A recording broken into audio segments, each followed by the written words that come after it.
हमने अकाउंट्स का chapter number 6 यानी कि डिसोल्यूशन ऑफ पार्टनरशिप फर्म को स्टार्ट किया है और पिछले वीडियो में मैंने आप लोगों को ये लेसन का पूरा बेसिक कंसेप्ट समझाया था और अब से हम लोग स्टार्ट करने जा रहे हैं प्रैक्टिकल प्रॉब्लम्स। ठीक है, तो आज हम सॉल्व करेंगे डिसोल्यूशन ऑफ पार्टनरशिप फर्म का प्रैक्टिकल प्रॉब्लम नंबर 1। ओके, तो चलिए फिर शुरू करते हैं। तो आप लोग अपनी टेक्स्ट बुक ओपन कर लीजिए, पेज नंबर 244 पे आ जाइएगा और क्वेश्चन नंबर 1 को देखिएगा, क्योंकि अभी हम लोग फर्स्ट क्वेश्चन सॉल्व करने जा रहे हैं। ठीक है, पेंसिल ले लो अपने हाथ में। तो चलो देखो क्वेश्चन में क्या दिया है, Ganesh and Kartik are partners sharing profits and losses equally. Equally का मतलब क्या, यहाँ पे प्रॉफिट शेयरिंग रेशियो क्या हो जाएगा 1:1, यानी जो भी प्रॉफिट होगा या फिर लॉस होगा उसको हम लोग इक्वली शेयर करेंगे। ठीक है, फिर उसके बाद they decided to dissolve the firm on 31 March 2018, यानी कि 31 मार्च 2018 को इन्होंने डिसाइड किया फर्म को डिसॉल्व करने का, यानी कि बंद करने का। ठीक है, और देखो इनका यहाँ पे बैलेंस शीट दिया गया है। तो बैलेंस शीट के लायबिलिटी साइड में देखिए क्या क्या है, तो क्रेडिटर्स एंड बिल्स पेबल, उसके बाद है रिजर्व फंड, फिर यहाँ पे ये दोनों जन का कैपिटल दिया है। ठीक है, तो ये सारी लायबिलिटीज है। और उसके बाद यहाँ पे असेट साइड में देखो सारे असेट्स दिए गए हैं, building, furniture, data, stock, bills receivable और क्या है कैश। ठीक है, फिर उसके नीचे देखिए क्या लिखा है कि असेट्स वर रियलाइज्ड एज अंडर, यानी असेट्स को हमने इस तरीके से रियलाइज्ड किया। कैसे, देखो बिल्डिंग कितने का गया तो 82,000 का, डेटर्स कितने का गया 22,000 का, फिर स्टॉक 20,000 का, बिल्स रिसीवेबल 3,200 का। ठीक है, फिर उसके आगे देखो क्या लिखा है कि Ganesh agreed to take over furniture for ₹10,000, यानी कि जो गणेश नाम का पार्टनर है ना उसने क्या किया, फर्नीचर को टेक ओवर कर लिया। कितने में, 10,000 में।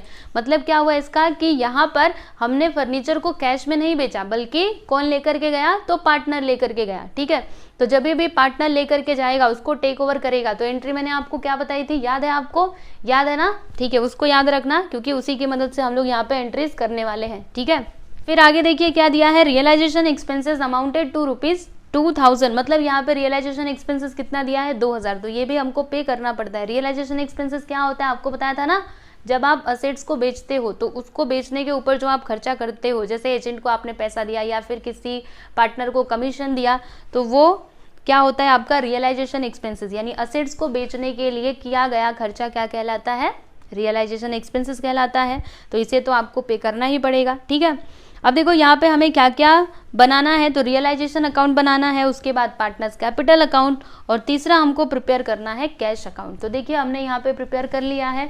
क्या लिखोगे सबसे ऊपर, in the books of Ganesh and Kartik, partners के नाम लिखना, अगर आपने नहीं बनाया बना लो। ठीक है, रियलाइजेशन अकाउंट डेबिट क्रेडिट, फिर उसके आगे का आप लोग देख सकते हो। फिर पार्टनर्स कैपिटल अकाउंट हमने बना लिया है, देखो यहाँ पे पर्टिकुलर्स, फिर दोनों पार्टनर्स के नाम लिखे हुए हैं। फिर तीसरा अकाउंट हमने बनाया है कैश अकाउंट। ठीक है, अगर यहाँ पे बैंक दिया रहेगा तो बैंक बनाना, अगर कैश दिया है तो कैश बनाना, अगर कुछ नहीं दिया है तो कैश बैंक, दोनों इधर लिख देना। ठीक है, समझ में आया। तो आप लोग फटाफट से फॉर्मेट बना लीजिए और फिर उसके बाद हम लोग ये क्वेश्चन का सॉल्यूशन स्टार्ट करते हैं। बहुत आसान है, अगर आपको पिछले कंसेप्ट क्लियर है, यानी जो कुछ भी मैंने आपको बेसिक में जो एंट्रीज बताई थी, अगर आपको वो याद है ना, सच्ची बोल रही हूँ, आपको बिल्कुल भी प्रॉब्लम नहीं होगी। आप देखना कितनी आसानी से ये सारे क्वेश्चन को सॉल्व करोगे। तो चलिए वीडियो को रोक करके आप लोग बना सकते हो, फॉर्मेट पूरा बना लिया। ओके, चलिए बहुत अच्छी बात है। तो सबसे पहले हम लोग क्या करते हैं, क्या बोला था मैंने, असेट्स और लायबिलिटीज को ट्रांसफर करते हैं कहाँ पर, तो रियलाइजेशन अकाउंट में। ठीक है, अब मुझे एक बात बताइए, जब भी असेट्स को ट्रांसफर करेंगे तो उसकी एंट्री मैंने आपको क्या बताई थी, असेट्स को ट्रांसफर कर रहे हैं रियलाइजेशन अकाउंट में। तो जब भी असेट्स को ट्रांसफर करते हैं तो रियलाइजेशन अकाउंट क्या होता है, डेबिट, तो क्रेडिट क्या होगा, असेट अकाउंट हो जाएगा क्रेडिट। ठीक है, मतलब यहाँ पर जो भी असेट्स है ना उनको हम लोग क्या करेंगे, यहाँ पे डेबिट साइड में ला करके लिख देंगे। तो कौन कौन से असेट्स है, देखो बिल्डिंग आएगा, फर्नीचर आएगा, ध्यान से सुनो मेरी बातों को, डेटर्स आएगा, स्टॉक आएगा, बिल्स रिसीवेबल आएगा, कैश आएगा क्या, तो जी नहीं, कैश को मत लिखना, कैश अगर रहा तो उसको यहाँ पे लिखने का कैश अकाउंट के डेबिट साइड में, समझे, ये कैश अकाउंट का ओपनिंग बैलेंस है। ओके, वैसे ही अगर यहाँ पे बैंक रहता तो बैंक अकाउंट में लिखते। ठीक, तो चलिए ये सारे असेट्स को यहाँ पे हम लिख देते हैं। क्या लिखेंगे आप लोग मेरे साथ साथ लिखिए, यहाँ पे हम लिखेंगे टू सन्ड्री असेट्स अकाउंट। ठीक है, मेरे साथ साथ लिखो, असेट्स अकाउंट। यहाँ पे सारे असेट्स लिख दीजिए। सबसे पहले क्या है, बिल्डिंग, तो यहाँ पे हम लिख देंगे बिल्डिंग, साथ साथ में इसका अमाउंट भी लिखते जाइए। बिल्डिंग कितने का है, तो 88,000 का, यहाँ पे हम लिख देते 88,000। ठीक है, फिर उसके बाद क्या है, तो फर्नीचर कितने का है, 12,000 का, इसको भी लिख देते हैं। And after that debtors, debtors कितने का है तो 32,000 का, यहाँ पे हम लोग लिख देंगे 32,000। फिर उसके बाद है स्टॉक, स्टॉक है यहाँ पर कितना है 24,000। फिर लास्ट में है बिल्स रिसीवेबल,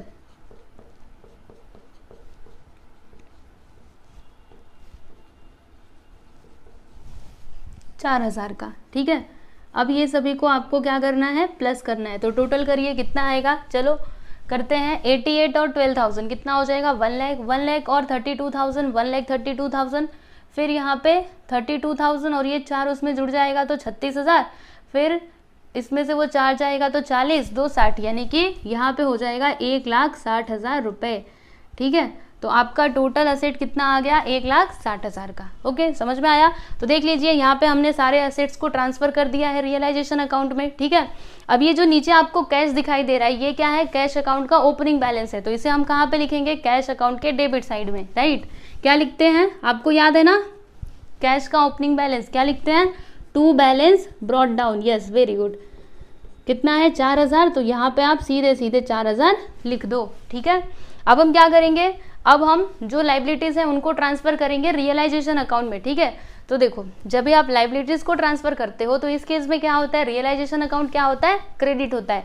यानी ये जो भी यहाँ पे लाइबिलिटीज हैं इनको हम लोग क्रेडिट साइड में लिख देंगे। तो क्या लिखेंगे, यहाँ पे लिखेंगे bye sundry liabilities. Okay, sundry liabilities account पूरा लिखते इधर। तो कौन कौन सी लाइबिलिटीज हैं, क्रेडिटर्स और बिल्स पेएबल। बाकी रिजर्व फंड क्या है, वो तो एक्यूमुलेटेड प्रॉफिट है जो हमें पार्टनर्स को शेयर करना पड़ेगा। ठीक है, तो क्रेडिटर्स और बिल्स पेएबल यहाँ पे लिख दिया जाए, लिख देते हैं क्रेडिटर्स एंड बिल्स पेएबल।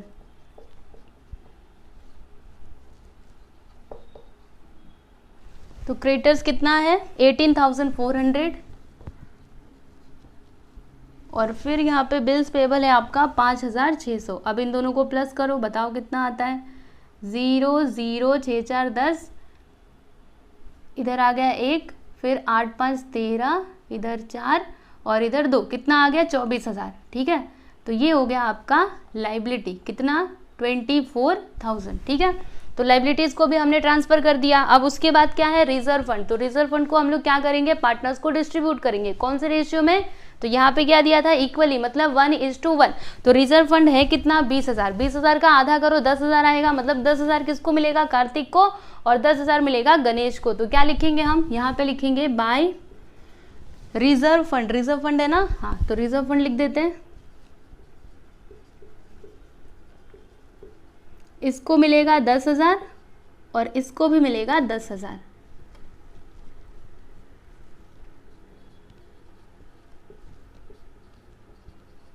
ठीक है, समझ गए। फिर उसके नीचे देखो क्या है, कैपिटल है दोनों जन का। तो ये कैपिटल को कहाँ पर लिखेंगे, यहाँ पे लिखेंगे, है ना। आपको पता है कैपिटल को कहाँ पे लिखा जाता है, तो यहाँ पे हम लिखेंगे बाय बैलेंस ब्रॉट डाउन। तो गणेश का कैपिटल कितना है, देखते जाइएगा 40,000, कार्तिक का है 80,000। तो यहाँ पे हम लिखते हैं 40,000 और 80,000। ठीक है, ये बात आप लोग को समझ में आई। तो देख लीजिए यहाँ पे हमने बैलेंस शीट को क्लियर कर लिया है, सब कुछ लिख दिया ना, कुछ बाकी तो नहीं है, देख लो अच्छे से, कुछ भी नहीं बाकी है ना, पक्का। ओके, चलिए फिर आगे बढ़ते हैं। अब देखो यहाँ पे नीचे क्या बोला गया था कि कौन कौन से असेट्स यहाँ पे रियलाइज्ड हुए हैं, मतलब किसको किसको हमने कैश में बेचा है। तो देखो बिल्डिंग को कैश में बेचा, फिर डेटर्स को, स्टॉक को, बिल्स रिसीवेबल को। राइट, तो ये जो 4 असेट्स है ना, इनको हम लोग कहाँ पे लिखेंगे, याद है आपको, एंट्री याद कीजिए। अब आपको याद करने की बारी है, या फिर लिख करके रखा हुआ है। तो देखो जब भी हम क्या करते हैं, असेट्स को कैश में बेचते हैं, तो फिर उसकी एंट्री मैंने आपको क्या बताई थी। इस केस में क्या होता है, रियलाइजेशन अकाउंट हो जाता है क्रेडिट, तो डेबिट क्या होता है, तो आपका कैश बैंक अकाउंट हो जाता है डेबिट। ठीक है, क्योंकि देखो यहाँ पे क्या होगा, आपके पास पैसा आएगा, पैसा आया तो फिर debit what comes in, credit what goes out. तो पैसा आ रहा है ना, तो उसको कैश अकाउंट के डेबिट में लिखने का, और उसका दूसरा इफेक्ट तो यहाँ पे आएगा। ठीक है, चलिए फिर लिखते हैं, क्या करेंगे हम, यहाँ पे लिखेंगे बाय कैश अकाउंट। कौन कौन से यहाँ पे असेट्स हैं, तो बिल्डिंग है, असेट्स के इधर नाम लिखते जाइए, बिल्डिंग कितने का जा रहा है, तो 82,000 का, यहाँ पे लिख देते हैं 82,000, ठीक है। फिर उसके बाद क्या है, तो डेटर्स,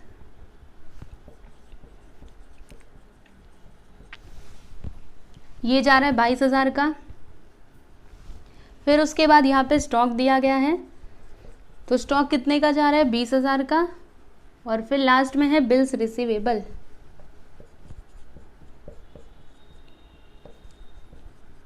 जो दिया जा रहा है कितने का, 3,200 का, ठीक है। अब इन सभी को प्लस कर देते हैं, तो चलिए फिर करते हैं, कितना होगा यहाँ पर, देखो अगर 82 और इन दोनों को प्लस करेंगे 42,000 हो जाएगा, और यहाँ पे 82,000, देखो 82,000,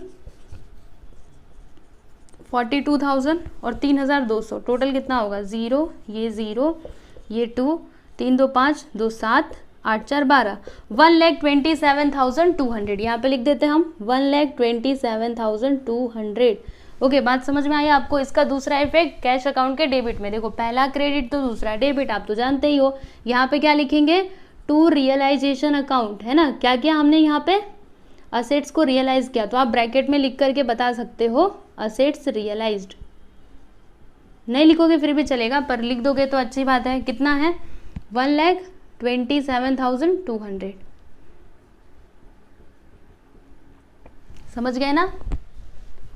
अब उसके बाद यहाँ पे आगे क्या दिया गया था कि जो गणेश नाम का पार्टनर है ना, वो फर्नीचर को लेकर के जा रहा है, यानी कि उसने क्या किया, उसको टेक ओवर किया। तो इसकी एंट्री मैंने आपको क्या बताई थी, याद कीजिए, क्या बताया था, जब कोई पार्टनर लेकर के जाता है तो फिर क्या करने का, कैश अकाउंट के प्लेस पे क्या लिखोगे, partners capital account debit to realisation account. मतलब इस केस में भी आपका जो रियलाइजेशन अकाउंट है ना, वो क्या होगा, क्रेडिट होगा, और डेबिट क्या होगा, तो पार्टनर्स कैपिटल अकाउंट हो जाएगा डेबिट, ठीक है। तो अभी इसके लिए हम लोग क्या करेंगे, यहाँ पे लिखेंगे bye partners capital account, partners capital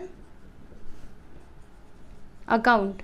क्या लेकर के जा रहा है वो, फर्नीचर, तो यहाँ पर क्या लिखोगे, फर्नीचर कितने का लेकर के जा रहा है, तो 10,000 का, 10,000 का लेके जा रहा है ना, तो यहाँ पे हम लोग लिख देंगे 10,000, ठीक है। और इसका दूसरा इफेक्ट यहाँ पे पार्टनर्स कैपिटल अकाउंट के डेबिट में क्या लिखेंगे, टू रियलाइजेशन अकाउंट, ओके। क्योंकि देखो ये 10,000 का लेकर के जा रहा है, 10,000 का फर्नीचर, तो इतना अमाउंट क्या किया जाएगा, इसके अकाउंट से निकाल लिया जाएगा, यानी कि डेबिट किया जाएगा, है ना, क्योंकि फर्म कुछ भी फ्री में नहीं देने वाली, ओके। टू रियलाइजेशन अकाउंट, कितना, 10,000, कौन लेके जा रहा है भाई, तो कौन लेके जा रहा है, गणेश, तो गणेश के अकाउंट में लिख दीजिए, मतलब गणेश वाले कॉलम में 10,000, ठीक है। इतनी बात आपको समझ में आई, यस। अब देखो उसके आगे क्या दिया है, यस ये तो हो गया। रियलाइजेशन एक्सपेंसेस कितना है, 2,000, तो ये भी आपको पे करना ही पड़ेगा, राइट। तो जब भी आप रियलाइजेशन एक्सपेंसेस को पे करते हो तो आपके पास से पैसा जाता है कि आता है, जाता है। पैसा गया मतलब क्या करने का, कैश को क्रेडिट करने का। तो डेबिट किसको करोगे, तो रियलाइजेशन अकाउंट को कर दोगे डेबिट, यानी आप लिखोगे क्या, देखो यहाँ पे लिखना पड़ेगा आपको टू कैश अकाउंट, ठीक है। क्या कर रहे हैं हम, रियलाइजेशन एक्सपेंसेस को पे कर रहे हैं, तो यहाँ पे लिखना पड़ेगा आपको रियलाइजेशन एक्सपेंसेस कितना है, 2,000, तो यहाँ पे लिख दीजिए 2,000। ये तो इसका पहला इफेक्ट हो गया। दूसरा इफेक्ट यहाँ पे जाएगा, क्या लिखेंगे हम, by realisation account, by realisation account, ठीक है। तो कितना है, 2,000, यहाँ पे हमने लिख दिया 2,000, ठीक है। ये बात आप लोग को समझ में आई अच्छे से, बहुत अच्छी बात है। अब उसके आगे और कुछ दिया है क्या, नहीं दिया है, तो क्या हम अकाउंट्स को क्लोज कर दें, बस हो गया हमारा काम। याद है आपको, मैंने आपको कुछ और चीजें बताई थी, याद कीजिए।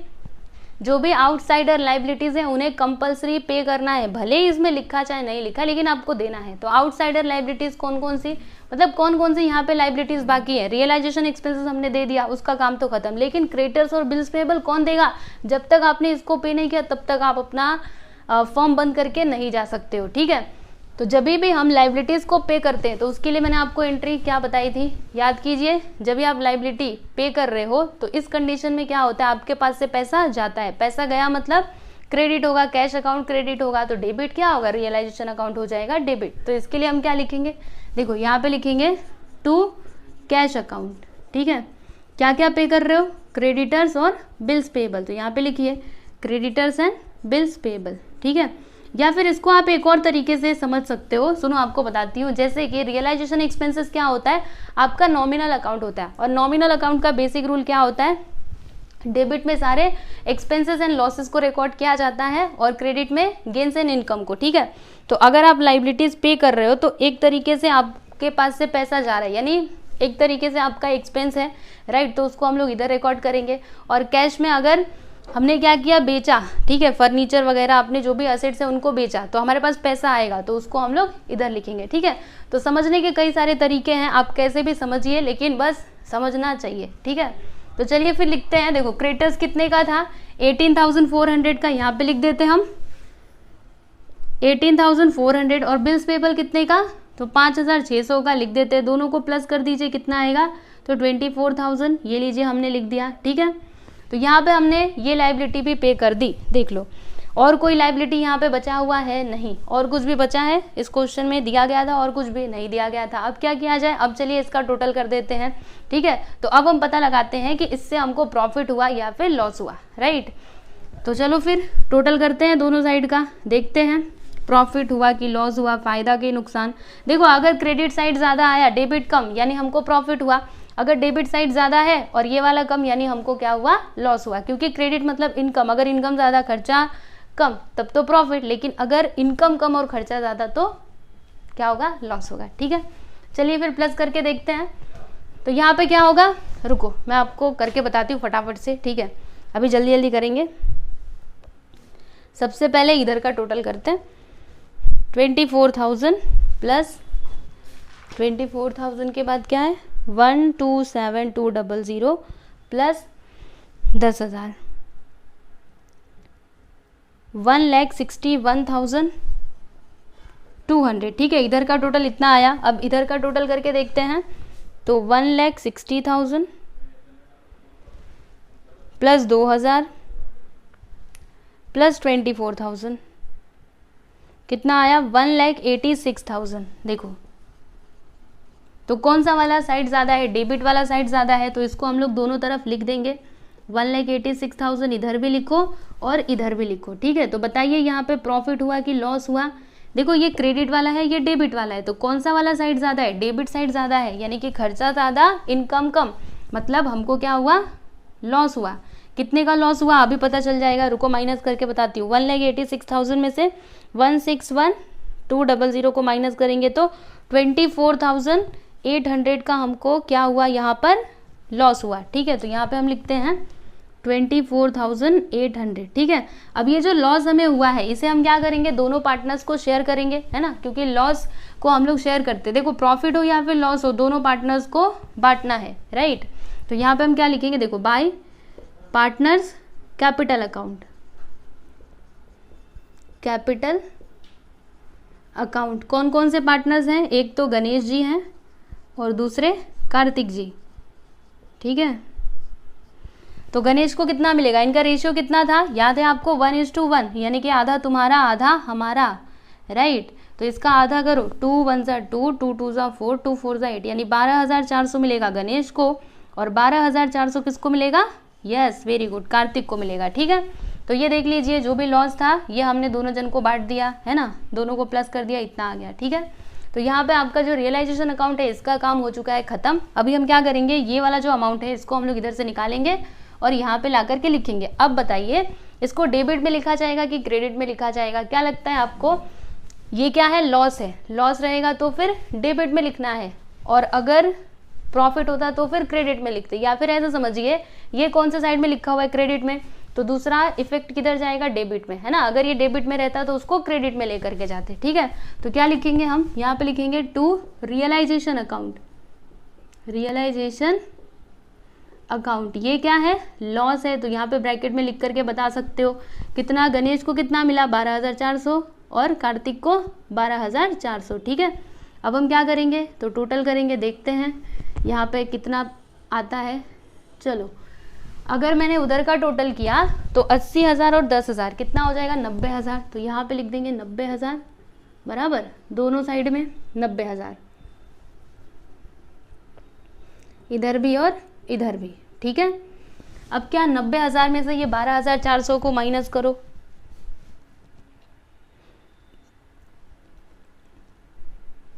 $77,600, तो यहाँ पर 77,600 आ जाएगा, ठीक है। अब इसमें कौन सा वाला साइड ज़्यादा होगा, ये वाला। 40 और 10 50,000, इधर भी लिख देंगे 50,000।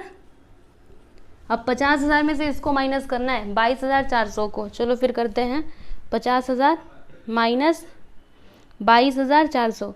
अच्छा 22,400 कैसे आया, अगर किसी के मन में हो तो बता दो। इन दोनों को जोड़ा 10,000 और 12,400 कितना होगा, 22,400 होगा ना।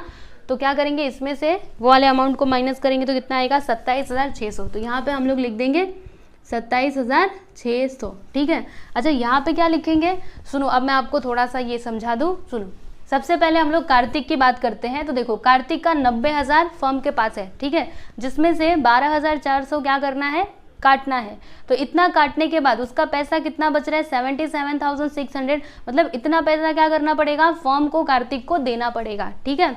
यानी फर्म के पास से क्या होगा, पैसा जाएगा, पैसा गया तो फिर वो क्रेडिट में आएगा, ठीक है। तो यहाँ पर देखो हम क्या लिखेंगे आपको बताती हूँ, एक बार इसको बस आप अच्छे से समझ लो। टू कैश अकाउंट, ठीक है। यहाँ पे बैलेंस कैरी डाउन नहीं आएगा, कैश अकाउंट आएगा, क्योंकि अभी इसे हमें यहाँ पर ला करके लिखना है। समझ में आया। उसके बाद उसी तरीके से गणेश का भी है, इतना इसका पैसा था जिसमें से ये दोनों को काट करके इसका इतना पैसा बच रहा है, तो इतना देना पड़ेगा, ठीक है। फर्म के पास से पैसा गया मतलब वो क्रेडिट में आएगा, है ना। वैसे आप इस तरीके से भी समझ सकते हो, ये हमने डेबिट में लिखा तो दूसरा इफेक्ट जाएगा क्रेडिट में, ठीक है। तो क्या लिखेंगे, ये तो हो गया, देखो इतना अमाउंट आया इधर और ये भी, राइट। अब यहाँ पे क्या लिखा जाएगा, बाय गणेश कैपिटल और फिर बाय कार्तिक्स कैपिटल, और फिर उसके बाद आपका ये जो क्वेश्चन है वो हो जाएगा complete. Okay, by Ganesh capital account. कितना आया है गणेश का कैपिटल, 27,600 बराबर। और फिर उसके बाद यहाँ पे लिखेंगे बाय कार्तिक्स कैपिटल अकाउंट। तो इसका कितना आया है 77,600, ठीक। समझ में आया ना आपको। अब उसके बाद आपको क्या करना है, ज़्यादा कुछ नहीं करना, अब दोनों साइड का टोटल कर दो, ठीक है। ये टैली होना चाहिए, मतलब जो इधर आया वही इधर भी आना चाहिए। अगर ऐसा हुआ तभी आपका जो क्वेश्चन है ना वो सही माना जाएगा। देखो पिछले वाले लेसन्स में क्या होता था, वहाँ पे हमको बैलेंस शीट टैली करना होता था, लेकिन यहाँ पे आपको ये कैश अकाउंट टैली करना होता है, ठीक है। चलिए फिर करते हैं। 1,27,200 प्लस 4,000 कितना आएगा, 1,31,200। देखो 131,200, ठीक है। अच्छा उधर का भी टोटल कर लेते हैं। तो यहाँ पर कितना है 2,000, 27,600, 77,600। एक मिनट रुकिए, तो यहाँ पे 77,600 हमने कुछ गलत तो नहीं लिखा, एक बार फिर से करते हैं। रियलाइजेशन एक्सपेंसेस, एक मिनट, हमने मुझे लगता है ना हमने कुछ तो छोड़ा है, क्योंकि ये टैली होना ही चाहिए। रुकिए देखते हैं कहीं पे कुछ छोड़ा तो नहीं है। यहाँ पे ये देखो हमने ये नहीं लिखा था, ये देखो ये 24,000 इसको लिखा था क्या, मैंने आपको दूसरा इफेक्ट बताया तो था, बोल करके बताया था, लेकिन मैं लिखना भूल गई थी, तो इसे हमें लिखना पड़ेगा, है ना। ये हमने पे किया, ठीक है, ये हमने क्रेडिटर्स और बिल्स पेएबल पे किया, तो क्या हो जाएगा आपका कैश अकाउंट इसमें क्रेडिट होगा। तो लिखते हैं इसको, चलिए यहाँ पे लिख देते हैं, थोड़ी जगह है ना इधर लिख देते हैं। देखो इस तरीके से भूलने का नहीं तो फिर पूरा मेहनत पे पानी फिर जाएगा। बाय रियलाइजेशन अकाउंट, ठीक है। कितना पे किया, तो 24,000, यहाँ पे लिख देंगे 24,000, ठीक है। अब इसमें रुको प्लस करती हूँ मैं, अब देखना सही आएगा। 2,000 प्लस 24,000 77,600। ये देखो 1,31,200 इधर भी आ गया। तो देख लीजिए यहाँ पे आपका जो कैश अकाउंट है वो हो चुका है टैली। मतलब हमने ये जो क्वेश्चन किया ना वो एकदम सही किया, बस यहाँ पे ये थोड़ी सी गड़बड़ हो गई थी, मैं भूल गई थी उसको लिखना, ठीक है। वैसे मैंने आपको बोल करके समझाया ही था, तो आप लोगों में से किसी ने लिखा होगा तो अच्छी बात है, नहीं लिखा होगा तो आप लिख लेना, ठीक है। और अगर आपने जगह नहीं छोड़ा है तो नीचे लिखोगे तो भी चलेगा, कोई बात नहीं। ओके, तो यहाँ पर ये जो क्वेश्चन नंबर 1 है ये कंप्लीट हुआ, और मुझे पूरी उम्मीद है कि आपको ये क्वेश्चन समझ में आया ही रहेगा। तो आप मुझे कमेंट करके जरूर बताना कि ये क्वेश्चन आपको आसान लगा या फिर हार्ड लगा, ठीक है। वैसे देखो आपको आसान कब लगेगा, जब आपको सारी एंट्रीज आती रहेंगी तब, इसीलिए एंट्रीज को अच्छे से याद कर लो। ओके, तो तो चलिए फिर चलते हैं, आज के लिए बस इतना ही। नेक्स्ट वीडियो में हम लोग क्या करेंगे, जो आपका क्वेश्चन नंबर 2 है ना, उसको हम सॉल्व करेंगे। तब तक आप लोग अच्छे से पढ़ाई करते रहो, प्रैक्टिस करते रहो, और टेलीग्राम चैनल को भी आप लोग ज़रूर ज्वाइन कर लीजिए। और क्या बोलूँ, बस इतना ही। ठीक है, चलिए, गुड बाय एवरीवन।